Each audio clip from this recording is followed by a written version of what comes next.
the community aspect of it is we're only as strong as our weakest link. And the Lions really started building that kind of culture of the community is the project and the project is the community. Because without that foundation, we're just any wind that comes by is just going to blow us over, and everybody's attention span is like on to the next thing really quick. Today, I am very excited to be joined by Loudmouth, also known as Adam Patterson. If you don't know who he is, he's an NFT project advisor and active member of the Lazy Lions community. He's also VP of Industry Development for LazyHats.io. Adam, welcome to the show. How are you doing today? How you doing, Michael? Thanks for having me. So today, Adam and I are going to explore the importance of community development for NFT projects. And we probably should give a little bit of backstory where we met. We met in the VIP lounge at NFT LA. And everybody's like, hey, you ever heard of the Lazy Lion community? There's a bunch of Lazy Lion guys over there. So that's where we first met. And it was super awesome to meet you. And I'm really excited to kind of dive in a little bit about what goes down in the Lazy Lions community. But before we go there, I would love to hear a little bit of your backstory. How did you get into NFT? Start wherever you want to start. Well, not really a tech savvy guy, but I had a lot of in real life businesses, and so I started doing crypto back in 2017, and I just got really into that. I knew that it was the future. I knew that there was something special about it, and so I just started pouring into that. It was at the top, went down. I was too stubborn to sell it, so I didn't lose there. I just kept it in there, and then because I kept it in there, I went through that bear market. And then 2019, I bought some more Bitcoin. And then the year before last, I just felt like I was supposed to buy some more. I bought some more. And then immediately right after, like the next day after I bought more, it just started shooting up. And we got to the bull market again. And then it started going up and down. And I like, you can't really do much but watch it on charts. And so I found out about NFTs, and what NFTs could do is take it off the exchanges, and actually we could put it into some digital assets and do some stuff in it. So that's how I got in. I ended up buying my first NFT was the Lazy Lions. I love lions, relate with them.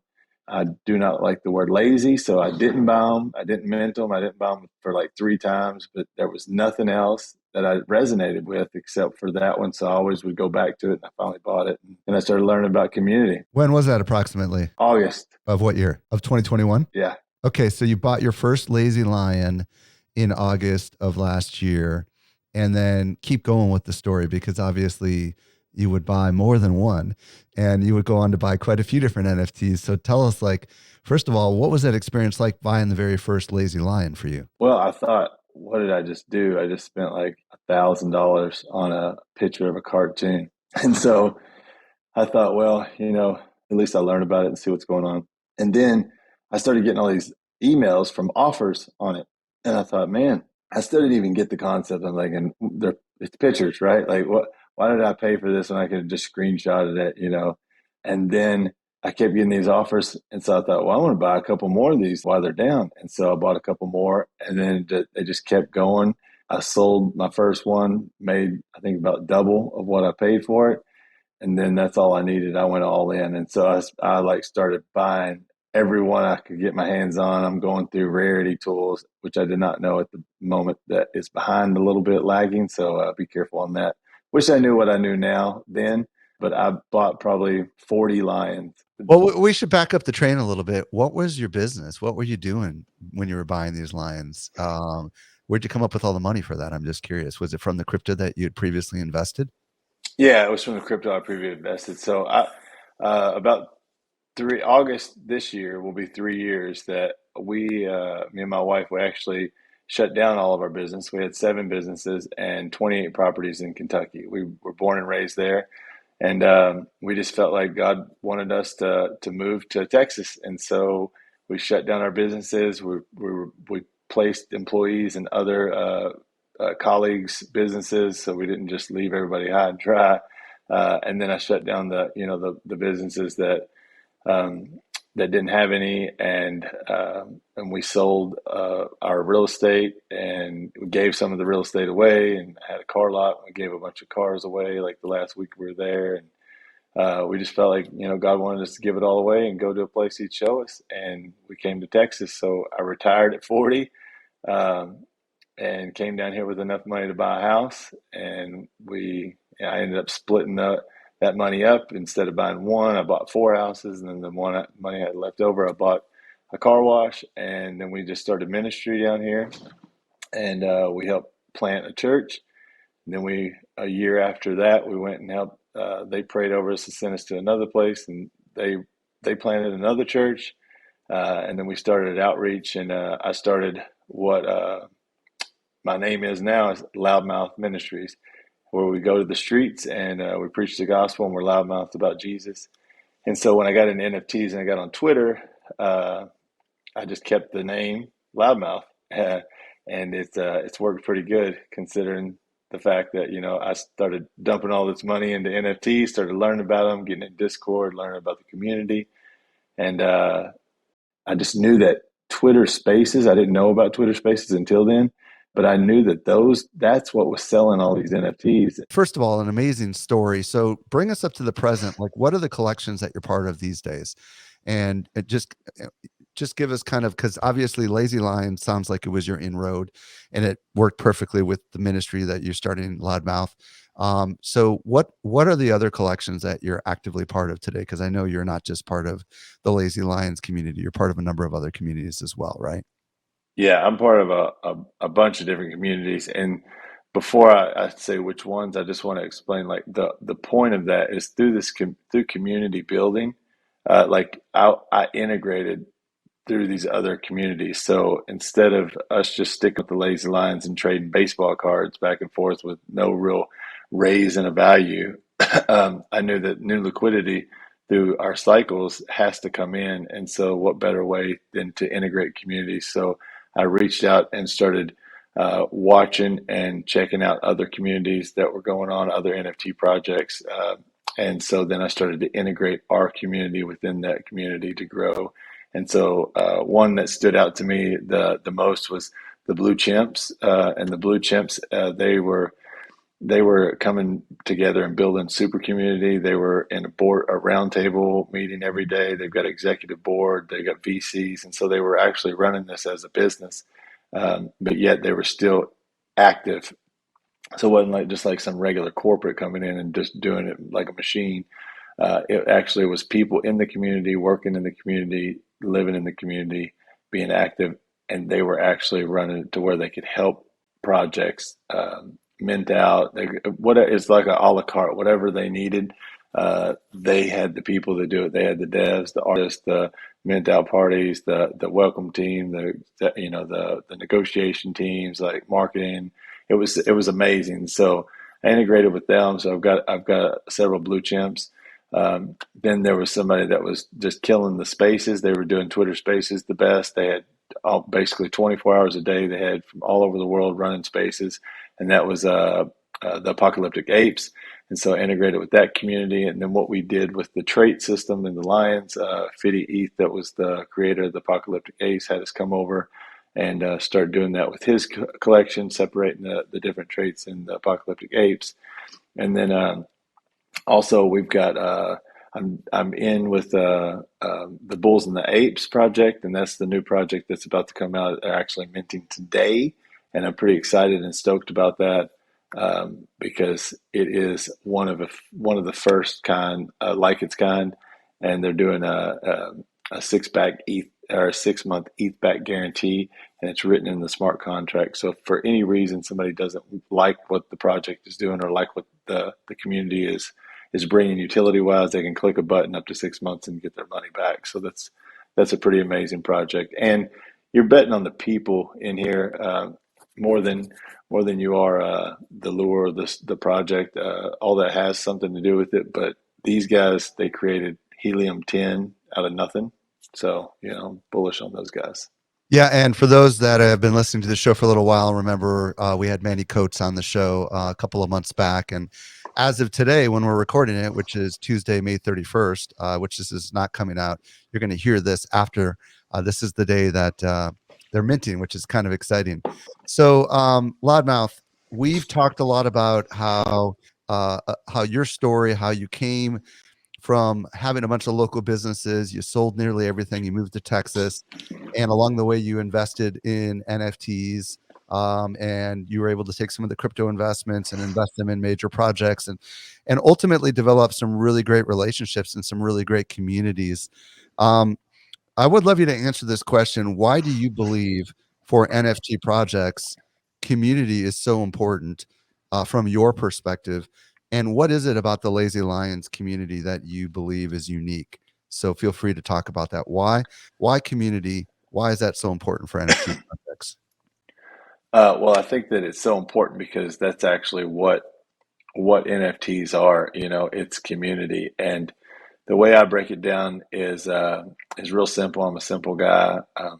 I've got I don't have much formal education, and so it just clicked in my head that this is like real estate or vehicles. It's like anything in real life you can relate it to this, and so the community aspect of it is we're only as strong as our weakest link, and the Lions really started building that kind of culture of the community is the project and the project is the community, because without that foundation, you know, we're just any wind that comes by is just going to blow us over, and everybody's attention span is like on to the next thing really quick. So, without that core foundation and the relationships that are being built here, it's nothing, because it's actually the leverage, the financing, the actual people behind the pictures and behind the profile pics and behind the NFTs that really give it the value. That's why you can screenshot a picture all you want, and it's not going to bring you any value because it doesn't matter. It's like if somebody came and took a picture of my house. I don't care if they take a picture of my house. What are they going to do with it? I have the deed. I have possession. Actually enjoying my house, and they do not. You know, so I don't mind them taking a picture of my house. It's not going to give them really any value, especially the value that I'm living in my community or my neighborhood, right? So that's why I think projects are like neighborhoods or community banks. You know, that's why they say it's a community. So when Mr. Johnson comes in the bank teller's like, "Hey, good morning, Mr. Johnson," and then that bank brings certain utility to those people, and that's why they choose that community bank. And so therefore, people want to put their money there, right? And so then that bank uses that money to make more money and bring more utility to their customers. And so that's the way that my mind clicks and sees NFTs is digital assets, future finance, and banking and leverage. And without the community, without the people, then what is it, right? Well, and I think this is what makes the Lazy Lion community somewhat unique is that there seems to be a lot of loyal holders of these NFTs. I hold two, you hold like 20 or something crazy like that. Um, 35. 35. Okay, wow. And so what is it about Lazy Lions in particular that they've done well?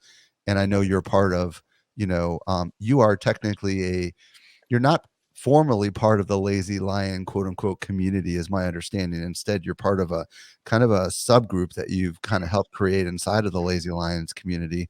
But what is it about the Lazy Lions in particular that they do well? I can tell you, at least from my perspective, was at the moment I bought my first lion, I was welcomed on Twitter by a bunch of lions, Yeah. which I thought was kind of cool, and I don't think I had that happen with any other NFT I've ever purchased. And I purchased some pretty Yeah. expensive NFTs, including 4 moonbirds, and nobody ever reached out to me and said, "Hey, welcome to the moonbird community." But they did in the Lazy Lion community, and there's something special about that. So what is it about the way the lions do community? Well, I think that everybody in life wants to feel significant, important, and seen. And that's one thing that Lions have done that since day one. And so we took that a group, small group of people started with like me and D Dish. He is a guy from Thailand, and so I actually was offered a position with the Lazy Lion team, and kind of turned it down in a sense, not that I didn't want to work with them because I do. I probably work more for them than I might anybody, but I didn't do it. I don't want to. I'm not looking for a job, right? I didn't get into NFT so I could make a bunch of money and find a job.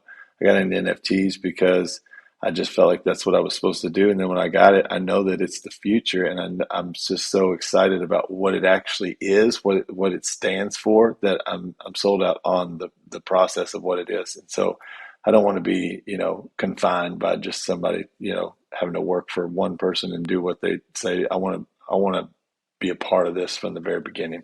And so, but what we did was we seen that how they were welcoming people, and it was like lion teach cub. And so when new people came in, like a lot of people are afraid that they're scams, and they're afraid they don't understand NFTs, they don't understand crypto still some.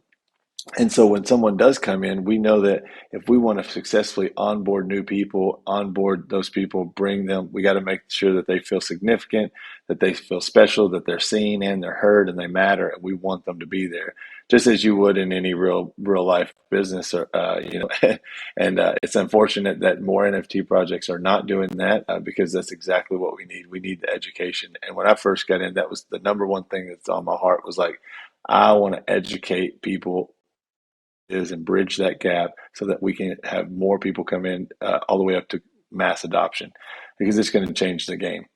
And so we thought, well, there's like 6,000 holders of Lazy Lines, and it's kind of hard to start a business and to run 6,000 people, especially when nobody's ever knighted you the leader, right?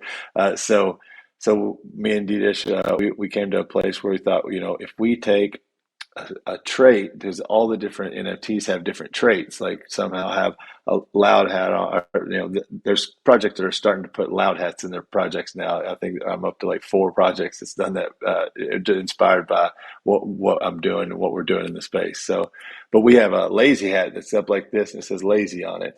And there's 255 in the collection of 10,000. And then there's crowns, and there's space suits, and there's party hats, and then there's leader hosens and hoodies. And so all these are different traits within this community. And all of those that I just named are special traits, are rare traits. So there's not that many of them, except for the lazy hat is not a rare trait, and it's 255 of them. So we understood that if there's only 93 or something, or 100 of them, people are going to buy those. They're going to hold them. There's 109 crowns. And so they're going to hold those. They're going to sit there, and there's not going to be much movement. Well, we know that money was created to move. So if it's leverage behind it, we've got to keep things rolling for the ecosystem to move. So we thought if we get the ones that's about double, maybe even almost triple of that, we'd have enough to where we could hold, we could keep our value higher, and then we still have enough to keep moving. So we'd have that movement. And so we took the lazy hats, and we took them from 1.1 Ethereum floor. Floor is the cheapest you can buy one for, at 1.1 ETH floor, and in 7 weeks raised it to 14 ETH floor. So the cheapest you could buy one was 14 Ethereum. And we did that by just we could move the market because we were together in unison, casting a vision. We could not do that with 200, or we couldn't do that with 6,000 holders, but we could do that with 150 holders, because 150 holders owned all 255 of that trade, and there's only 255 there. So we can control it a whole lot easier. So then once we get in the boardroom, we create our own Discord, our own meetings, our own website, our own community wallet, and we created a community within the community, or a sub community, and created kind of like a project with all the ones that we bought, because a lot of projects are saying, devs, do something, devs, do something. They're waiting on them to just spoon feed them or do something for them. When we realize we can take matters into our own hands, and we don't have to wait on devs to do anything. If I buy a piece of property, I'm not going to wait for the government to come and cultivate that property and build a house on it for me. I'm actually going to cultivate my land, and I'm going to build my house, and then I'm going to hope that the devs come through with some sewage and electricity or utilities, right? So I want them to do the big things, so that while us as smallholders will cultivate our own land, we'll build our own communities, we'll build our own neighborhoods, and we'll come together to help one another and get this moving so that we can actually build a city, a town, a community, but because it takes everybody, right? And so we understood that. And so we cast that vision. We started building on that within that. And then through that, by taking something large and bringing it in, it's the expansion and contraction. We took it, made it smaller, cast that vision, and then now it started to grow back out with all these other people on the same vision. Because I believe that a healthy culture spits out toxic people, and a toxic culture will spit out healthy people. Now, nobody gets kicked out. They leave because they don't get validation or traction. So we have to cast this vision of the culture that we want to bring or we want to cultivate. And then if people don't want to be a part of that, then they'll leave. And if they do want to be a part of that, then they'll stay and they're going to get on, like be conformed. And so we're going to run this. And then through that, we ended up having all 10,000 lions back us, and we became the leaders in the space. And so our floor is like 7 times the floor of the regular lions, and we flipped all the rare traits, so we're higher than all of them. And then now we think, all right, now we've got this mastered, how can we continue to grow? Well, that's when I said, well, we need to reach out to other communities and integrate communities so that we can get some more good people and investors that have the same vision as us to get into our crew. And then we would integrate all the other people into the rest of the lions.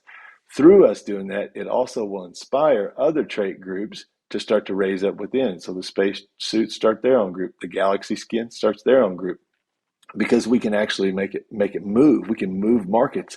If all my crypto sitting on a chart, I can't do anything but watch it go up and down.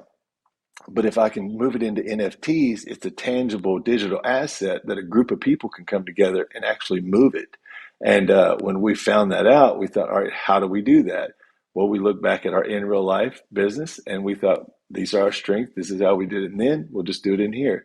And so now we have business owners, we have investors, we have doctors, we have lawyers, we have people with so many letters past their name, I don't even know what they stand for.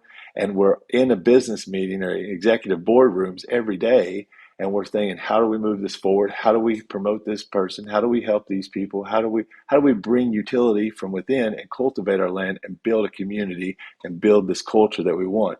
And through that, we've actually become the leaders in the space, definitely the leaders in the lazy lines. And we don't run around just saying, hey, we're the boss, we're the leaders. We just lead. Leaders lead, and they just do what they do, and people will follow.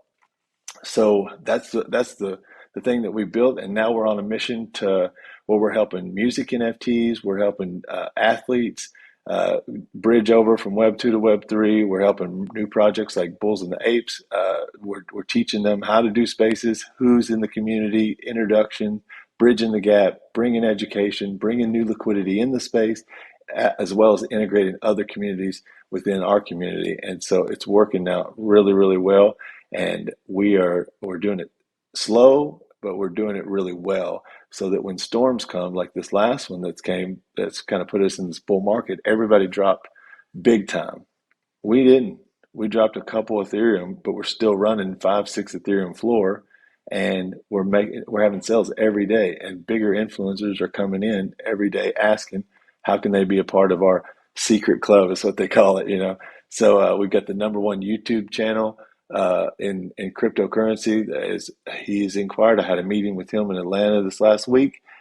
He's wanting us to help with him and his project and bring him in. The largest female crypto channel in the world, Wendy O. We've got a meeting with her Thursday, bringing her in. We've got Nigel DeJong. He's a very prominent football player or soccer player, what they say in the U.S. And then we've got a couple more. I'll spare you the names, but like a lot of professional athletes and a lot of influencers are coming in, and we're gonna be here, and we're gonna hit that 100th floor because that's where the Lazy Hats lives, 100th Street.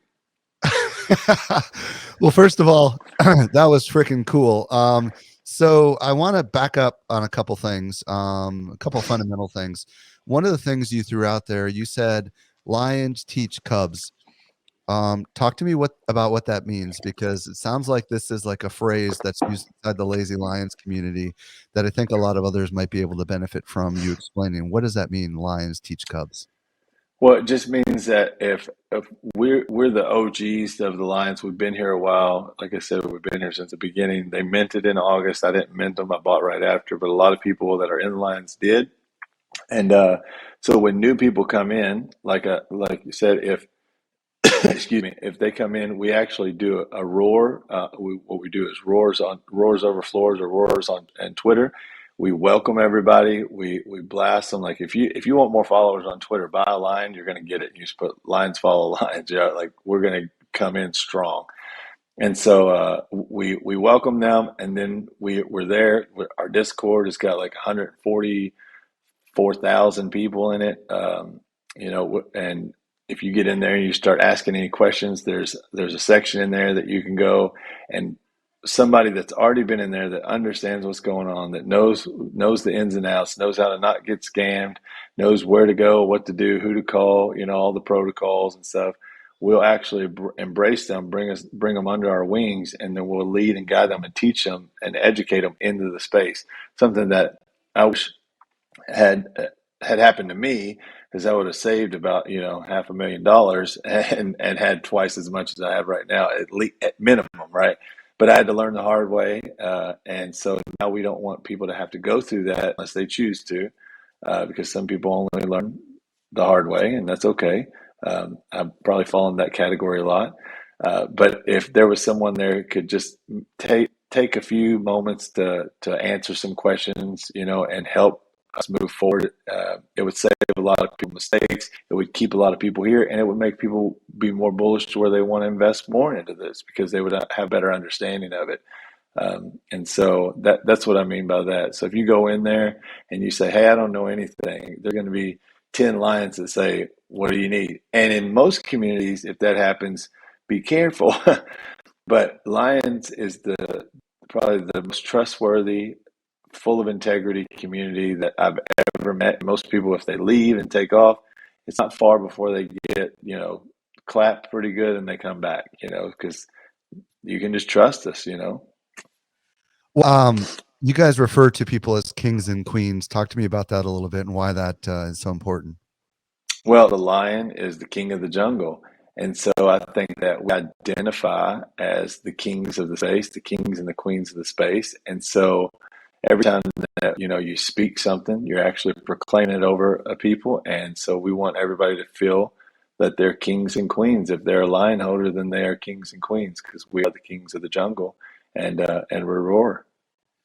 Talk to me about this Roars Rewards program that is set up, because I think this is something else that is kind of interesting. Do you know how that works? Can you explain that a little bit? Yeah, I can give you to an extent.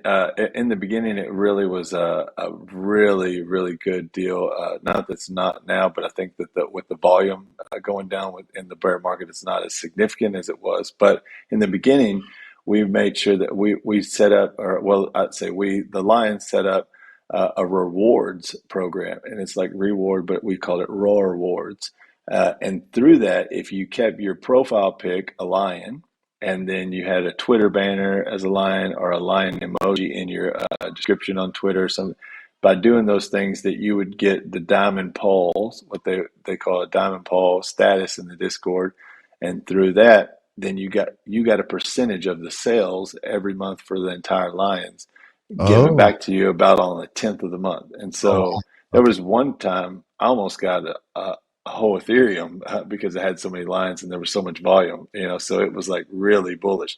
But through that, they understood by doing that it made a lot of people active. It made a lot of people have their profile pic as lions. And so then it made us look like a guerrilla force, like we were really strong and heavy.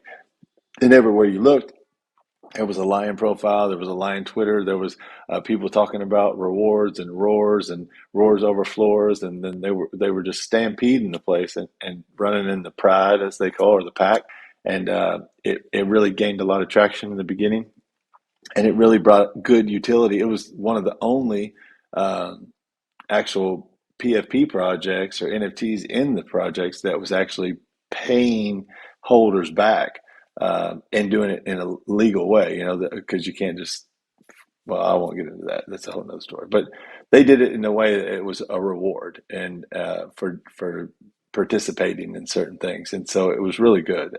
And as the volume kicks up, it's going to even be better. So Very, very interesting. Okay, so you and D Dish decided hey, let's take the lazy hats, and there are two different hats that say lazy, but you guys are the ones with the baseball caps that have, um, Yeah, it's the flip brim like that. yeah, exactly, and it says lazy on it, right? Let's figure Yeah. out a way to take a sub community within an existing community, and let's figure out a way to create a small, intimate community inside of this much larger, loyal community. And in the process of doing this, you guys were regularly doing Twitter Spaces together. Is that kind of how it kicked off? Was it the No, Spaces? no, No. actually, I want to give credit where credit is due. D-Dish actually picked the brim, the lazy brim hat to do it. I had the vision in my heart to do education in the space. I wanted to lead, and I didn't understand NFTs enough to know how to break that down because I was a crown maxi and a rare trait guy. I wanted all the rare traits, and most people that they think that's the way it goes. D-Dish seen the vision of the marketing where it's very easy to market that trait because it says lazy very clear on the hat, and they're a lion. So a 2 year old, 3 year old can see that and know it's a lazy lion. So it was the marketer's dream, and he recognized that because he in real life he is a marketer, and so he actually came to me, and because he's seen that there was people started to follow me, and I started to gain influence because I was translating what it was from dev talk to the common Joe, or the layman's terms of what an NFT was, and people were getting it. I did the analogy of like a vehicle. I said if all the Lions was a Mercedes brand car, and then all the different rare traits were different classes of that. Say like the lazy lion or the lazy hat was like the G wagon, and then the crown was the S class, and then so all those were just in different trims. And then through that, if you bought all of those that were available, then you actually could control the price of that because they can't go down the road and shop you. You have all of them. If a G wagon club bought all the G wagons in existence, you couldn't have a G wagon unless you went to the G wagon club and said, "Will you sell me one of those G wagons?" Then you get to name your price. You got the leverage in the negotiation, and they can't go down the road and shop and see, compare your price because you have them all, right? It's basic supply and demand. So I understood that, and I started to share that in the own right. And then he recognized this is the one to market, and this is how we can do that. And so he kind of just started messaging me. I thought he was a scammer from Thailand at first, and I didn't listen to him. And boy, I wish I would have listened to him in the beginning because it really is rolled out beautiful. And so So I wait, would a just lot there. of Does that mean oh, you go and ahead, go him ahead. bought up a lot of the inventory then? Is that what ended up Well, happening? he didn't, I did. Okay. But it was already up to 4 ETH before I started scooping them up, and even more. I was buying them at 6, 7, 8 ETH because I was selling them every day at 6, 7, 8 ETH. When the floor is 10 ETH, 14 ETH, it's easy to do private sales for 8, 9, 7, 8, 9 ETH all day because people feel like they're getting a deal. The supply is not really there, but the demand is. That's how FOMO kicks in, the fear of missing out. If there's only 3% or less listed and they're at this certain price, then people's thinking, hey, I better make a move now or they're going to be gone. And then if there's more listed, then it's like, I'll wait till tomorrow. Maybe it'll be there. Maybe I can get a better deal. So we actually realized that we can move markets when we have the supply. And so, yeah, I've bought over well over 100 ETH worth of lazy hats. I've got, I think, six now, and I've sold two in the last couple of days. So it's a if I would have got in the very when they were one Ethereum or two Ethereum, I really would have done really really well. But we understood to get the right people on the right bus and all the wrong people off the bus. But then we had to take it a step further, and we had to get everybody on the right seat on the right bus. And that's what I tried to do by buying I didn't buy the lazy hats to make profit per se immediate. I bought them because I wanted to get them out of the flippers' hands and get them out of the people that didn't want to follow the vision that we had for them. And so I would buy them to get them out of those hands until I found the right diamond hand to put them in. And so then I would place them in the right hands that we wanted to. almost like hiring people into our company, right? So I would go out and I would see talent and I would say, I want that talent. So then we would go and we would share the vision and then they would buy the line. We never gave any, but sometimes I did lose a little money just to make sure that I knew that this person is going to play ball with us and they're not going to ever sell this line. So then that takes that supply off the market forever, right? And we have a lot. We've probably got a good 80 to 100 of them that will never be sold. So there's 255, but is there really? And I might be being, I'm very conservative with that number. It could be more than that. Maybe about 150 that's never going anywhere. So once we get them all in the right hands of the right people, then that's when we really get started. So we're what you would say in our own right, we're still minting. We're still getting the right people on the right bus with the right seat on the right bus and all the lazy hats in the right hands so that we can actually move forward and really carry out what we're going for. So, but we're getting close. We're getting close. I don't think, I think there's like 11 listed out of the whole collection. That's awesome. Talk to me about how you guys are using Twitter Spaces. Because I know you're very active in Twitter Spaces, and this is clearly part of your community nurturing, community development process. Talk to me a little bit about what you're doing with Spaces. Yeah, so there's a couple things that we're doing with spaces. Obviously, we're marketing with the spaces. We're building community with spaces. We're integrating communities with spaces, and we're educating in spaces. And so that started by I was doing spaces, and then D-Dish came in, started coming into the spaces, and then when I bought, when I got in on the Lazy Hats, and we kind of put our visions together and said, let's go with this. Then we started to do it. Uh, like I said, I tried for a month to get them to get the lazy lines as a whole to start doing them because I knew that that's what was going to sell NFTs. That's what was going to get the word out. That was it. It was like that's the TV of the Web3. Like if you don't have a Twitter, you're not going to make it. You got to get one of those, and you got to get in spaces. It's the only place you can't Google education on NFTs. You just there's nothing out there. There's no content. But if you get into spaces, you're going to learn about NFTs. You're going to figure it out because you have to learn about the people. You have to be present. And so through that, I did it to educate, and I also did it in the very beginning to provoke. I wanted it to raise up people to show that this is simple, it's easy, and you can do it, and it's free, and you have something important to say too. Not only one or two people have something to say. This Web two is like this massive influencer. This one person has it, and then everybody just follows.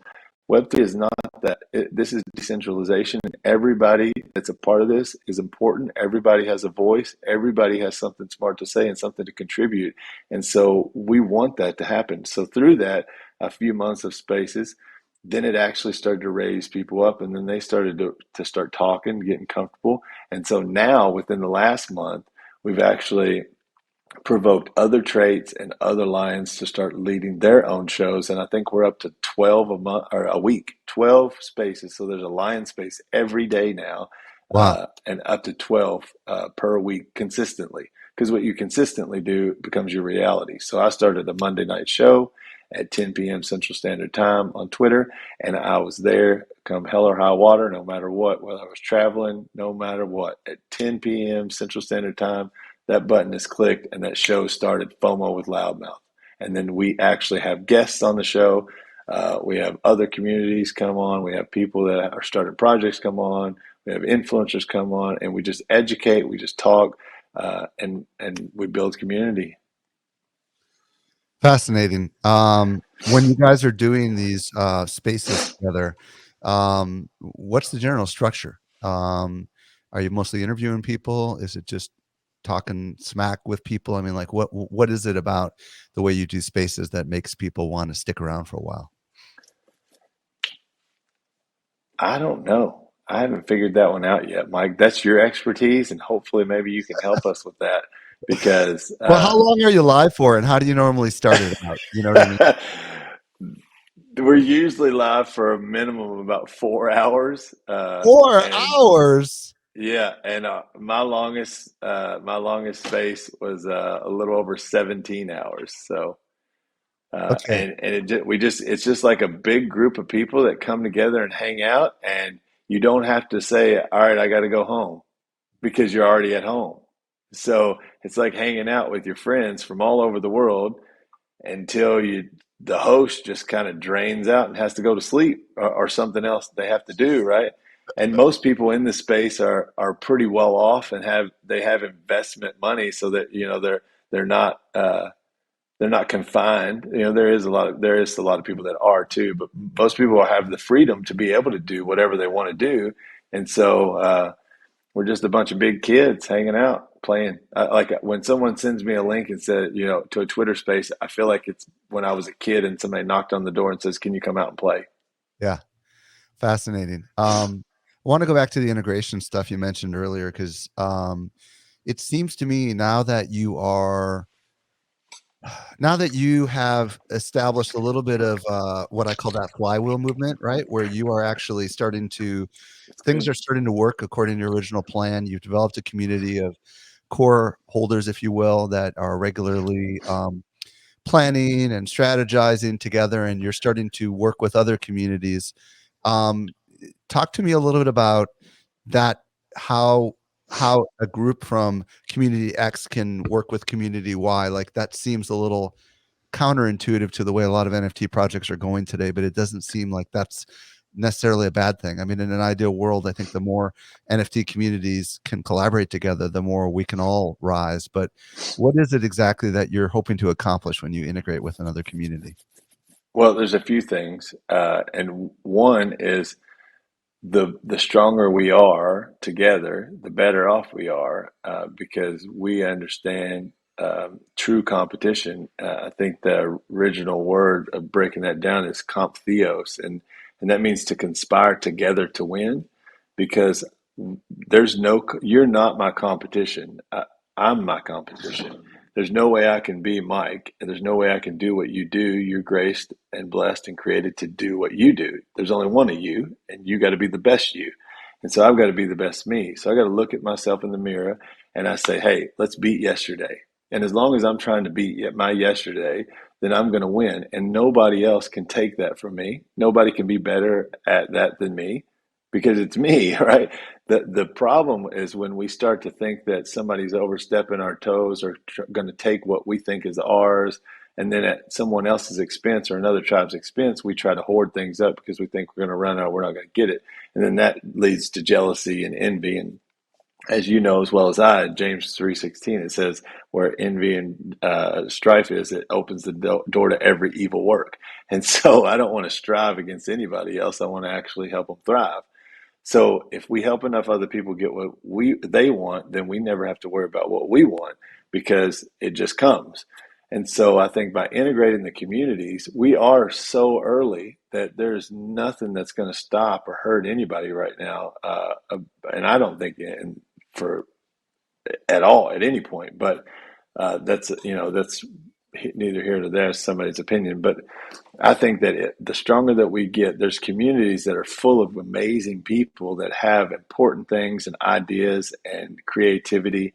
And then there's projects that have the same, and those people are within those communities. And so by us integrating together, we're putting the most beautiful minds on the planet together, which normally would never happen, right? The executive board that I would be in a meeting in the Lazy Hats or the Blue Chimps, uh, excuse me, I would never be in the room with them in real life, or even have the ability to, the access to. But now I've got, a little bit of my testimony. I dropped out of school after eighth grade. And so I should be dead or in jail probably, because I lived a crazy life. When I met Christ, it changed my whole life. And so I ended up becoming a business owner and owning 28 properties and 7 businesses, and being pretty successful in life, right? But I couldn't give credit to my education. I couldn't give credit to my smarts. I had to give credit to God where credit was due. And so, but through that, through Web 3, we have that ability to where I can get in the room with a doctor or an attorney or a Fortune 500 CEO, and we can, or a professional athlete, a movie star, like, and all these. I'm not just giving examples; these are all true, real examples. Like, these aren't scenarios, I should say. These are real, true things that happen. Right? Why would somebody that that dropped out of eighth grade that used to sell drugs be leading a Fortune 500 company, executive? That doesn't make sense, right? But that there's something that God created me with that if I wouldn't have chose that path, I maybe would have been one of those. So I always say I didn't go to Harvard and I didn't get accepted at Harvard, but I actually can hire somebody that did. And so through that, we come together, we bring our minds together, then we really can move something and change the space. And so we put the most brilliant minds all over the world together through that integration in that community so that we can actually move forward and lead our world and change our world. And I always say that the people that are crazy enough to think they can change the world are the ones that do. Well, I am very excited that you and I met, and I am very much convinced you are changing the world as I know I am. And there are people listening right now that would love to connect with you, Loudmouth, aka Adam Patterson. Um, First of all, where do they find you on Twitter? And secondly, is there another place you would want to send them other than Twitter?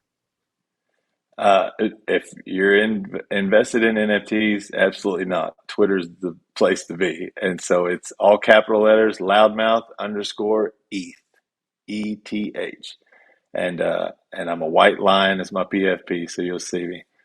And so the same on Instagram. I don't really get on there much or have much traction, but a lot of Web 2 have a lot of Instagram, and they're trying to bridge that over. So, but that's where you Loudmouth find me. underscore ETH. Thank you so much for coming on and answering all my questions and sharing your heart and your experience. And I just can't wait to see where you go next. Thank you again.